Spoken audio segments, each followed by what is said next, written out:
And welcome to another Mario Party 7 minigame review. Last time we reviewed Thunderwall, and it was our first minigame since like Catchy Tunes to get at least a 4-star, it's just wild to think that. Today, we are following up with another Bowser minigame, this one being called Funstacle Course. So let's get to this minigame, shall we? I hope it's good as the last one. So here's how you play this minigame. You and the other 3 players are on a big platform. However, Koopa kids, like in Thunderwall, are shooting fire from cannons. So your job, instead of trying to climb on a wall, you're going through an obstacle course to avoid them doing this. However, on the way, there are thwomps, moving platforms up and down, a construction site of steel, which can get crowded at points, and also skewers that will move extremely fast or extremely slow. And finally, the Koopa kids at the end will just shoot gigantic fireballs at you. And yeah, you gotta make it through all of that to the end. The players who do not make it to the end serve the punishments that Bowser gives, which commonly for this minigame includes losing all your coins. Yeah, that's the most common one for this minigame. Yeah, that's the word when I say most common.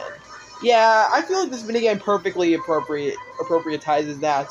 You gotta work hard for the win, and not to lose your coins. And the fact that this minigame can just vary heavily on the intensity makes it a great time. Yeah, I honestly would say that this is probably the one I'd recommend the most in terms of Bowser minigames. Definitely an improvement over Thunderwall. Thunderwall kind of makes it way too hard. This one kind of mixes it out between normal and hard, and I like that. Like, you can clearly tell that I'm not going to win every time with how hard this minigame is. However, you can win this minigame if you memorize the course enough. Which is kind of sad, because I kind of wish that these courses weren't as memorable. Like, it's not really easy to memorize them at all. However, yeah, I kind of get that because this minigame is hard. However, I kind of wish there could have been a bit of variety, which, like, you didn't have to change up the order of the stuff. You could have just easily made it different, like the stuff that is there different. That could have easily been done. Although that is done with the skewers, to be fair.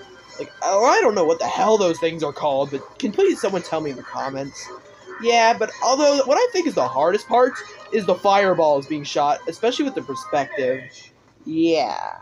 I wish I had more to say, but really that's kind of it. Overall thoughts. Overall, Funstacle Course is definitely an improvement over Thunderwall. It's just a simple obstacle course. However, the way how it's functioned, it can be pretty unexpected at points. Especially with the fire, the moving spikes, the platforms there. You think it's simple, however, the fact there could be 4 people on there at once makes it a pretty crowded thing. Like, there are some easy obstacles, and some timing obstacles, and some ones that can put you pretty off guard. Even if it never changes, I honestly don't mind that, because it's pretty much a pretty good challenge. Definitely a minigame I would recommend. I'm giving it 4 stars again. And probably better than Thunderwall. Nice. And that's it for today. Come on. Oh, there we go. Up next, we're reviewing Fun Run. See you guys then.